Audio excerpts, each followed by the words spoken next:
नमस्कार दर्शक बंधु आज हूँ सेप्टेम्बर मास 21 तारिख रविवार। आज दिन जाकर टॉप 20 गुरुत्वपूर्ण खबर उपर आसतु नजर पकाइबा। भिडियोटी को शेष पर्यंत देखंतु, मात्र किछि समय मध्य जानिपारे आज दिन संपूर्ण खबर। पूर्व चैनल रे नुआ थिले चैनल को सब्सक्राइब करी पाखरे आसुवा बेल आइकन को ऑन करी रखंतु, एमिति सबुदिन लेटेस्ट न्यूज सर्वप्रथम देखिया पाई। तेबे आसंतु संपूर्ण खबर उपरे नजर पकाइबा। प्रथम खबर, सोमवार जाए गृह मुलतवी। तृतीय दिन में गृह अधिक समय पर्यंत चली पारा ना। राज्य में देखा सार समस्या को केन्द्र कर विजु जनता दल विधायक माने गृह में नाराबाजी कर आलोचना सुरुखुरे आलोचना उद्यम कर गृह कार्यर द्वितीयार्धरे आरंभरू बीजेडी विधायक माने नाराबाजी कर सार प्रसंग उठाई गृह मध्य भागरे पोस्टर देखाई नाराबाजी कर बाचस्पति स्वरूमा पाड़ी हाउस ऑर्डर रखा बीजेडी विधायक को निवेदन करते गृह में श्रृंखला रक्षा करने को निवेदन करते, किंतु बीजेडी विधायक माने मानिबा को नाराज थिले। शेष में बाचस्पति गृह को आसंता सोमवार सेप्टेम्बर 22 सकाळ 10टा जाए गृह मुलतवी रखिछंती बोली सूचना रही। परवर्ती खबर, 23 रे विधानसभा घेराव करियो बीजेडी। त्रिस्तरीय पंचायत राज व्यवस्था रे जनप्रतिनिधि क्षमता को संकुचित करने और हड़प करने अभियोग में आसंता 23 तारिख में विधानसभा घेराव करियो बीजेडी। एथिरे सरपंच, वार्ड मेंबर, समिति सभ्य, जिला परिषद सदस्य, ब्लॉक अध्यक्ष, जिला परिषद अध्यक्ष, ग्रामर मुखिया तथा अन्य जनप्रतिनिधि सामिल हेबे। सांबादिक सम्मेलन में यह घोषणा करिछि बीजेडी। सांबादिक सम्मेलन में बीजेडी वरिष्ठ उपसभापति देवी प्रसाद मिश्र, विधायक अरुण साहू और विरोधी दल मुख्य सचेतक प्रमिला मल्लिक उपस्थित रही बीजेपी को टार्गेट करछंती बोली सूचना रही। परवर्ती खबर, तेजिला आंदोलन। कुडुमी जाति को पुनः आदिवासी मान्यता दाबी रे आदिवासी कुडुमी समाज और कुडुमी एकता मंच पक्षर शनिवार मयूरभंज जिला बारिपदा भंजपुर रेल स्टेशन रे रेल रोको आंदोलन करा जायछि। एक वर्ष धरी कुडुमी जाति को अनुसूचित जनजाति रे पुनः अंतर्भुक्त पाई केंद्र और राज्य सरकार निकट में दाबी करा जाई आसुअछि। हेले सरकार अणदेखा करि आसुथिबारु कुडुमी माने सामाजिक, आर्थिक, शैक्षिक और राजनैतिक क्षेत्र में अवहेलित होइछन्ति। एणु केंद्रीय कमिटर डाकरारे ओडिशार भंजपुर रेल स्टेशन, झारखंड और पश्चिम बंगर रेल स्टेशन गुड़िक रेल रोको करा जायछि। भंजपुर स्टेशन रे रेल रोको द्वारा बांगिरी पशी पुरी सुपरफास्ट एक्सप्रेस प्रातः 5टारू सकाळ 6:30 जाए 1.5 घंटा अटकी रही बोली सूचना रही। परवर्ती खबर, हाईकोर्ट को गुरुत्वपूर्ण राय। केरल हाईकोर्ट मुसलमान मानक मध्य बहु विवाह उपर एक गुरुत्वपूर्ण राय देइछन्ति। कोरान श्लोक को उद्धृत करी हाईकोर्ट कहते मुस्लिम व्यक्तिगत आईन बहु विवाह अनुमति दिए। कोरान श्लोक को उद्धृत करी हाईकोर्ट कहते द्वितीय किंबा तृतीय पत्नी को समर्थन करने को असमर्थ व्यक्ति पुनर्विवाह करने को हकदार नहंती बोली सूचना देइछन्ति। परवर्ती खबर, गंजाम जिला भंजनगर कवि सम्राट उपेन्द्र भंज महाविद्यालय नाभेल कैडेट कैप्टेन शुभम स्वाई को शनिवार कॉलेज पक्षर संबर्धना दि जाइछि। शुभम मुंबईर लुनाबाद ठारे अगस्ट 1 रु 24 तारिख पर्यंत होइतबा सर्वभारतीय कैंप्रे भाग नहीं सफलतार सहित उत्तीर्ण होइतिले। तेणु गतकाली कॉलेज नाभाल स्टिंग पक्षर तांको संबर्धना दि जाइतिला। अध्यक्ष राजेंद्र कुमार दास मुख्य अतिथि भाव जोगदे नाभाल विंगर गौरवमय इतिहास संपर्क में कही बोली सूचना रही। परवर्ती खबर, एक्शन मोड रे महिला कमिशन। बरगड़ जिला मुख्य डाक्तरखाना परिसर में रही जननी और शिशु चिकित्सालय रे परिवार नियोजन अस्त्रोपचार समय मेसीन अचल जो अस्त्रोपचार अधारे अटकिबा घटना को महिला कमिशन गुरुत्व सहित नहीं। यही क्रम में शनिवार महिला कमिशन सदस्य मुक्ता साहू बरगड़ डाक्तरखाना रे पहुंची उक्त घटनार तदंत आरंभ करिसेंति। जिला परिवार नियोजन अधिकारी डाक्टर सुभाष अग्रवाल, एडीएम और डाक्टर सुरेश त्रिपाठी, एनएम उषाराणी दास, जिला मुख्य चिकित्सा अधिकारी डाक्टर कुबेर चंद्र महंत, हॉस्पिटल मैनेजर प्रमुख घटना संपर्क में पचारि बुझिसेंति। तेबे तदंत पर महिला कमिशन पक्षर किभली कार्यानुष्ठान निया जाउछि ता उपरे सभिंक नजर रही। परवर्ती खबर, यूरोप विमान बंदर रे साइबर आक्रमण। लंडन हिथ्रो, ब्रसेल्स, बेल्जियम और जर्मनी बर्लिन समेत अनेक प्रमुख यूरोपीय विमान बंदर शनिवार साइबर आक्रमण शिकार होइछि। यही आक्रमण रे चेक इन एवं बोर्डिंग सिस्टम सहित जड़ित सेवा प्रदान करुवा कंपनी कॉलिन्स एयरस्पेस को टार्गेट करा जाइछि। यही साइबर आक्रमण फल अनेक विमान बातिल होइछि। ବିମାନ ଚଳାଚଳ ବିଳମ୍ବିତ ହୋଇଛି ଏବଂ ହଜାର ହଜାର ଯାତ୍ରୀ ଅସୁବିଧାର ସମ୍ମୁଖୀନ ହୋଇଛନ୍ତି। ୟୁରୋପର ଅନେକ ବିମାନ ବନ୍ଦର ଯାତ୍ରୀମାନଙ୍କୁ ସେମାନଙ୍କର ବିମାନ ସ୍ଥିତି ଯାଞ୍ଚ କରିବାକୁ ପରାମର୍ଶ ଦେଇଛନ୍ତି। ଅସୁବିଧା ପାଇଁ ବିମାନ କମ୍ପାନୀଗୁଡ଼ିକ ଯାତ୍ରୀମାନଙ୍କୁ କ୍ଷମା ପ୍ରାର୍ଥନା କରିଛନ୍ତି ବୋଲି ସୂଚନା ରହିଛି। ପରବର୍ତ୍ତୀ ଖବର, ସୁଭଦ୍ରାକୁ ନେଇ ପ୍ରଭାତୀ ପରିଡ଼ା ଦେଲେ ବଡ଼ ସୂଚନା। ସୁଭଦ୍ରାର ତୃତୀୟ କିସ୍ତିରୁ ବାଦ୍ ପଡ଼ିଛନ୍ତି 3,69,352 ଜଣ। ବିଧାୟକ ଗଣେଶ୍ୱର ବେହେରାଙ୍କ ପ୍ରଶ୍ନରେ ଉପମୁଖ୍ୟମନ୍ତ୍ରୀ ପ୍ରଭାତୀ ପରିଡ଼ା ଉତ୍ତର ରଖିଛନ୍ତି। ସେ କହିଛନ୍ତି, ଦ୍ୱିତୀୟ କିସ୍ତିରୁ 1,83,785 ଜଣ ବାଦ୍ ପଡ଼ିଥିବା ବେଳେ ସୁଭଦ୍ରାର ପ୍ରଥମ କିସ୍ତିରେ 1,02,80,092 ଜଣ ପାଇଛନ୍ତି। ସୁଭଦ୍ରାର ଦ୍ୱିତୀୟ କିସ୍ତିରେ 1,96,307 ଜଣ ପାଇଛନ୍ତି। ତୃତୀୟ କିସ୍ତି ପାଇଛନ୍ତି 96,96,955 ଜଣ। ମୋଟ 1,09,87,894 ଜଣ ଆବେଦନ କରିଥିଲେ ବୋଲି ପ୍ରଭାତୀ କହିଛନ୍ତି।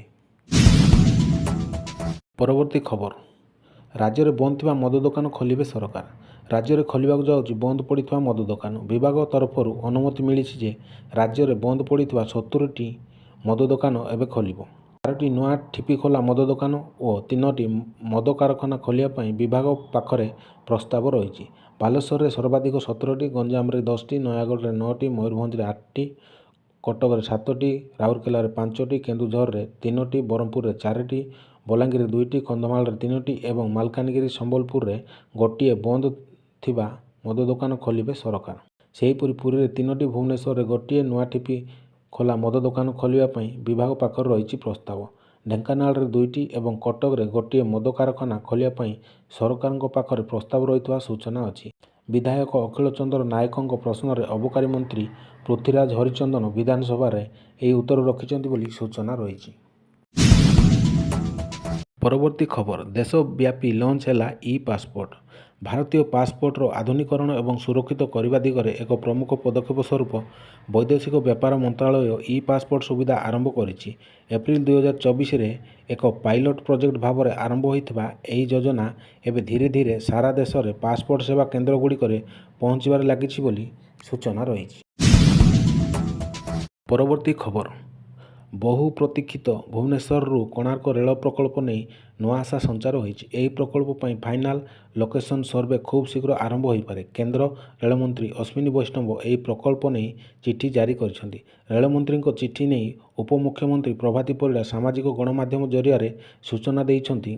ଶ୍ରୀମତୀ ପରିଡ଼ା କହିଛନ୍ତି, ପୁରୀ ଜିଲ୍ଲା ନିମାପଡ଼ା ଓ ଗୋପଦେଇ ଭୁବନେଶ୍ୱରରୁ କୋଣାର୍କ ନୂତନ ରେଳ ଲାଇନ ପାଇଁ ଫାଇନାଲ ଲୋକେସନ ସର୍ଭେ ପାଇଁ ଅନୁମୋଦନ ପ୍ରଦାନ କରିଥିବାରୁ ମାନ୍ୟବର କେନ୍ଦ୍ର ରେଳମନ୍ତ୍ରୀ ଅଶ୍ୱିନୀ ବୈଷ୍ଣବଜୀଙ୍କୁ କୃତଜ୍ଞତା ଜଣାଉଛି।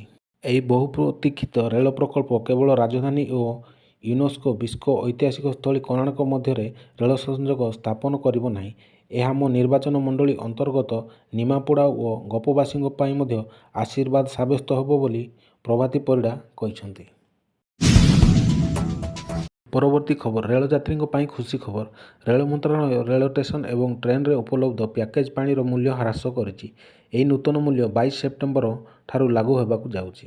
ବର୍ତ୍ତମାନ ରେଳ ନିର 1 ଲିଟର ବୋତଲ ପାଣିର ମୂଲ୍ୟ 15 ଟଙ୍କାରୁ ହ୍ରାସ ପାଇ 14 ଟଙ୍କା ହୋଇଥିବା ବେଳେ 500 ମିଲି ବୋତଲର ବର୍ତ୍ତମାନ 10 ଟଙ୍କା ବଦଳରେ 9 ଟଙ୍କାରେ ମିଳିବ ବୋଲି ରେଳବାଇ ତରଫରୁ ସୂଚନା ଦିଆଯାଇଛି। ପରବର୍ତ୍ତୀ ଖବର, ପୁରୁଣା ଦୁର୍ଗାପୂଜା କମିଟିଗୁଡ଼ିକୁ ଆର୍ଥିକ ସହାୟତା ଦେବେ ସରକାର। ପାର୍ବଣ ଋତୁ ପୂର୍ବରୁ ଦୁର୍ଗାପୂଜା ଆୟୋଜକମାନଙ୍କୁ ଉତ୍ସାହିତ କରିବାର ଏକ ପଦକ୍ଷେପ ସ୍ୱରୂପ ଓଡ଼ିଶା ସରକାର ରାଜ୍ୟ ସାରା ଦୁର୍ଗାପୂଜା କମିଟିଗୁଡ଼ିକୁ ଆର୍ଥିକ ସହାୟତା ଦେବା ବିଷୟରେ ଚିନ୍ତା କରୁଛନ୍ତି। ଓଡ଼ିଆ ଭାଷା ସାହିତ୍ୟ ଓ ସଂସ୍କୃତି ବିଭାଗ ବିଭିନ୍ନ ଜିଲ୍ଲାର ଜିଲ୍ଲାପାଳଙ୍କଠାରୁ ସେମାନଙ୍କ ଅଞ୍ଚଳର ପୂଜା ମଣ୍ଡପଗୁଡ଼ିକରେ କେତେ ବର୍ଷ ଧରି ପୂଜା ଅନୁଷ୍ଠିତ ହେଉଛି ଏବଂ ବରିଷ୍ଠତା ବିଷୟରେ ବିବରଣୀ ମାଗିଛି। ସରକାର ମଣ୍ଡପଗୁଡ଼ିକୁ ସେମାନଙ୍କର ଐତିହ୍ୟ ଏବଂ ଉତ୍ସବର ବର୍ଷଗୁଡ଼ିକୁ ଆଧାରରେ ବର୍ଗୀକରଣ କରିବାକୁ ଯୋଜନା କରୁଛନ୍ତି। 100 ବର୍ଷରୁ ଅଧିକ, 75 ବର୍ଷରୁ ଅଧିକ ଏବଂ 50ରୁ 75 ବର୍ଷ ମଧ୍ୟରେ ଦୁର୍ଗାପୂଜା ପାଳନ କରୁଥିବା କମିଟିଗୁଡ଼ିକୁ ସହାୟତା ପାଇଁ ବିଚାର କରାଯିବାର ଯୋଜନା ରହିଛି ବୋଲି ସୂଚନା ରହିଛି। ପରବର୍ତ୍ତୀ ଖବର, ବିଜୁ ଜନତା ଦଳ ତା'ର ସଂଗଠନକୁ ତୃଣମୂଳ ସ୍ତରରୁ ଅଧିକ ମଜବୁତ କରିବା ପାଇଁ ସାଂଗଠନିକ ନିର୍ବାଚନ ପ୍ରକ୍ରିୟା ଜାରି ରଖିଛି। ଏହି ଅବସରରେ କଳାହାଣ୍ଡି ଜିଲ୍ଲା ଥୁଆମୁଳା ରାମପୁର ବ୍ଲକରେ ମଧ୍ୟ ଏହି ପ୍ରକ୍ରିୟା ଜରିଆରେ ବ୍ଲକ ସଭାପତି ଏବଂ ବିଭିନ୍ନ ପଦବୀ ଉପରେ ଚୟନ ପ୍ରକ୍ରିୟା କାର୍ଯ୍ୟ ଶେଷ ହୋଇଥିବା ବେଳେ ଦଳ ବର୍ତ୍ତମାନ ଯୁବ ସଂଗଠନର ନେତୃତ୍ୱ ଚୟନ କରିସାରିଛି। ଦଳର ଯୁବନେତା ପ୍ରଦୀପ କୁମାର ନାୟକଙ୍କୁ ଥୁଆମୂଳା ରାମପୁର ବ୍ଲକ ବିଜେଡିର ନୂତନ ଯୁବ ସଭାପତି ଭାବେ ସର୍ବସମ୍ମତିକ୍ରମେ ଚୟନ କରାଯାଇଛି ଏବଂ ଏହାକୁ ସ୍ୱୀକୃତି ପାଇଁ ଜିଲ୍ଲା ସଭାପତି ପ୍ରଦୀପ କୁମାର ଦିଶାରୀଙ୍କ ନିକଟକୁ ପଠାଯାଇଛି ବୋଲି ସୂଚନା ରହିଛି। ପରବର୍ତ୍ତୀ ଖବର, ଆୟ ବହିର୍ଭୂତ ସମ୍ପତ୍ତି ଠୁଳ ଅଭିଯୋଗରେ ଭିଜିଲାନ୍ସର ସ୍ୱତନ୍ତ୍ର ଟିମ୍ ରାୟଗଡ଼ା ବନଖଣ୍ଡ ଅନ୍ତର୍ଗତ କାଶୀପୁର ଫରେଷ୍ଟ ରେଞ୍ଜର ଅନ୍ତର୍ଯ୍ୟାମୀ ସାହୁଙ୍କ ସରକାରୀ ବାସଭବନ ସମେତ 9ଟି ସ୍ଥାନରେ ଶୁକ୍ରବାର ସକାଳେ ଏକକାଳୀନ ଚଢ଼ାଉ କରିଥିଲା। ଯାଞ୍ଚ ବେଳେ ତାଙ୍କ ନାଁରେ ବହୁ ସ୍ଥାନରେ କୋଠା ଓ ପ୍ଲଟ୍ ଥିବା ଠାବ କରାଯାଇଛି। ଏପରିକି ରେଞ୍ଜର ଅନ୍ତର୍ଯ୍ୟାମୀଙ୍କୁ ଜୟପୁର ଭିଜିଲାନ୍ସ କାର୍ଯ୍ୟାଳୟରେ ଅଟକ ରଖି ଦୀର୍ଘ ସମୟ ଧରି ପଚରାଉଚରା କରାଯାଇଥିଲା। ପଚରାଉଚରା ପରେ ଜୟପୁର ଭିଜିଲାନ୍ସ କାର୍ଯ୍ୟାଳୟ ପକ୍ଷରୁ ରେଞ୍ଜର ଅନ୍ତର୍ଯ୍ୟାମୀଙ୍କୁ ଗିରଫ କରାଯାଇଛି। ଏନେଇ ଜୟପୁରସ୍ଥିତ ଭିଜିଲାନ୍ସ ଅଫିସରେ ଏସ୍ପି ରବୀନ୍ଦ୍ର କୁମାର ପଣ୍ଡା ଗଣମାଧ୍ୟମକୁ ସୂଚନା ଦେଇଛନ୍ତି। ପରବର୍ତ୍ତୀ ଖବର, ଭାଜପା ବିଧାୟକ ତଥା ଅଭିନେତା ସିଦ୍ଧାନ୍ତ ମହାପାତ୍ର କଂଗ୍ରେସକୁ ସିଧା ନିଶାନା କରିଛନ୍ତି। କଂଗ୍ରେସ ସରକାରଙ୍କ ବିରୋଧରେ ଅନାସ୍ଥା ଆଣିବା ପରେ ସିଦ୍ଧାନ୍ତ କଂଗ୍ରେସକୁ ସିଧା ଟାର୍ଗେଟ କରି କହିଛନ୍ତି, କଂଗ୍ରେସ ଉପରେ ହିଁ ଲୋକଙ୍କ ଭରସା ନାହିଁ, ତାଙ୍କ ଉପରୁ ଜନତାଙ୍କ ଭରସା ତୁଟିଗଲାଣି। ଦିନେ ଯେ 1 ନମ୍ବରରେ ଥିଲା ସେ ଏବେ 3 ନମ୍ବରରେ। ଯେଉଁ ଦଳ 3 ନମ୍ବରରେ ଥିଲା ସେ ଏବେ 1 ନମ୍ବରରେ। ଲୋକଙ୍କ ଆସ୍ଥା କାହା ଉପରୁ ତୁଟୁଛି ଆଉ କାହା ଉପରେ ରହିଛି ତା ଜନତା ଜନାର୍ଦ୍ଦନ ଜାଣିଛନ୍ତି। ଯେଉଁ ଦଳକୁ ଲୋକେ ଭରସା କରୁନାହାନ୍ତି ସେ ସରକାରଙ୍କ ବିରୋଧରେ କ'ଣ ଅନାସ୍ଥା ଆଣୁଛି, ଏହାଠାରୁ ହାସ୍ୟାସ୍ପଦ କଥା କିଛି ନାହିଁ ବୋଲି ସିଦ୍ଧାନ୍ତ ମହାପାତ୍ର କହିଛନ୍ତି।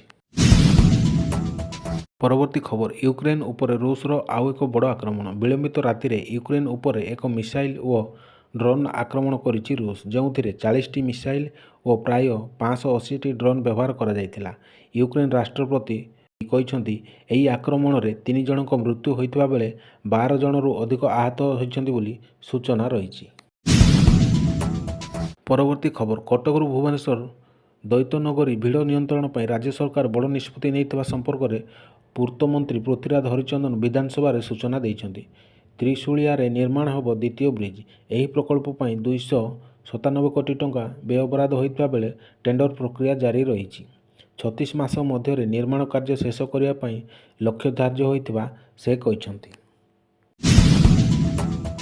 ପରବର୍ତ୍ତୀ ଖବର, ଯାଜପୁର ଜିଲ୍ଲା ଧର୍ମଶାଳା ମହାବିଦ୍ୟାଳୟର 3 ଛାତ୍ର ଜାତୀୟ ସ୍ତରୀୟ ଟାଇକୋଣ୍ଡ ପ୍ରତିଯୋଗିତା ପାଇଁ ଓଡ଼ିଶାରୁ ମନୋନୀତ ହୋଇଛନ୍ତି। କେନ୍ଦୁଝର ଜିଲ୍ଲା ବଡ଼ବିଲଠାରେ ରାଜ୍ୟସ୍ତରୀୟ ଟାଇକୋଣ୍ଡ ପ୍ରତିଯୋଗିତା ଅନୁଷ୍ଠିତ ହୋଇଥିଲା। ଏଥିରେ ଧର୍ମଶାଳା ବିଦ୍ୟାଳୟ ଯୁକ୍ତ 2ର 3 ଜଣ ଛାତ୍ର ଆଶୁତୋଷ ସାମଲ, ଓମ୍ ପ୍ରକାଶ ସାମଲ ଓ ଶୁଭ୍ରାଂଶୁ ସାହୁ ଅଂଶଗ୍ରହଣ କରି ରାଜ୍ୟ ସ୍ତରରେ ସଫଳତା ହାସଲ କରିବା ସହିତ ଜାତୀୟ ସ୍ତର ଟାଇକୋଣ୍ଡ ପ୍ରତିଯୋଗିତା ପାଇଁ ଓଡ଼ିଶାରୁ ମନୋନୀତ ହୋଇଛନ୍ତି ବୋଲି ସୂଚନା ରହିଛି। ପରବର୍ତ୍ତୀ ଖବର, ଚଳିତ ବର୍ଷ କାର୍ତ୍ତିକ ବ୍ରତ ଓ ବାଳଧୂପ ନୀତି ନିର୍ଘଣ୍ଟକୁ ଛତିଶା ନିଯୋଗ ମୋହର ମାରିଛି। ଭୋର 4ଟାରୁ ଦ୍ୱାର ଫିଟା ହେବ। କାର୍ତ୍ତିକ ମାସ ପରେ ନାଟମଣ୍ଡପରେ ଧାଡ଼ି ଦର୍ଶନ କରାଯିବ। ଖୁବ୍ ଶୀଘ୍ର ଦିବ୍ୟାଙ୍ଗ ଦର୍ଶନ ପାଇଁ SOP ଜାରି ହୋଇଛି। ଶ୍ରୀମନ୍ଦିର ଭିତରେ ମୋବାଇଲ ଫୋନ୍ ବ୍ୟବହାର ଉପରେ କଟକଣା ଲାଗୁ ହୋଇଛି। ଖୁବ୍ ଶୀଘ୍ର ଗୋଟିଏ ଗାଇଡଲାଇନ୍ ଆସିବ। ପ୍ରାଥମିକ ପର୍ଯ୍ୟାୟରେ JTP ମାନଙ୍କ ପାଇଁ କଟକଣା, ପରେ ସେବକମାନଙ୍କ ପାଇଁ ଲାଗୁ ହେବ ମୋବାଇଲ କଟକଣା। ନୀତି ଶୃଙ୍ଖଳା ପାଇଁ ପ୍ରତ୍ୟେକ ବୁଧବାର ଏକ ସମନ୍ୱୟ କମିଟି ବସିବ। ଅକ୍ଟୋବର 3 ତାରିଖରୁ ନଭେମ୍ବର 5 ତାରିଖ ପର୍ଯ୍ୟନ୍ତ ପ୍ରତ୍ୟହ ଭୋର 4ଟାରେ ଶ୍ରୀମନ୍ଦିରର ଦ୍ୱାର ଫିଟିବ। ଭୋର 6ଟା30ରୁ 7ଟା30 ପର୍ଯ୍ୟନ୍ତ ରାଧା ଦାମୋଦର ବେଶ ଅନୁଷ୍ଠିତ ହେବ ବୋଲି ସୂଚନା ରହିଛି।